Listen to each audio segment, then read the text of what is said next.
I need the money right away. 3.5 million.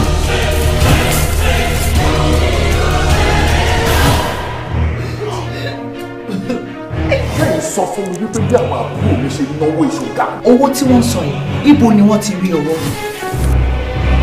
Ó jẹ́ bí ẹ̀sùn ìpànìyàn tí wọ́n fi kù. Kápá ẹsẹ̀ mi ni ibi tí mo bá sá lọ ni. Wọ́n wọ̀ ní ẹni kí bá ti bọ̀ next time padlock mẹ́ta ni màá rà wọ́n síbà. Màá dẹ́ mi sọ pé mo ti bíbà ipa. Àwọn òyìnbó tí wọ́n wá ara lẹ̀ yẹn lọ́wọ́ mi, wọ́n detect raw gold lórí ilẹ̀ yẹn. This money is my money. Owó mi ní. Èmi ni mo ní. Olówó ni gbákejì Olódùmarè o. This is what they call act of wickedness. Ẹgbẹ́ mi yọ wicked ẹ burú ẹ heartless yọ wicked. Màá wá wo bó ti ń sọ pé wọ́n ló ní everything yẹn. Ojú ẹ̀jẹ̀ màá já. Ìrínisí ni sọ ní nígẹ̀. Nígẹ̀ kọ́ lọ́rùn. Ìrínisí ni sọ ní lọ́rùn. Kí ló àyè ló bá gẹ̀? Ẹ jọ ẹ jẹ́ ká jọ sílò kú òru kẹjẹ àjọ pín mo gbà bó jẹ́ 30% fún mi.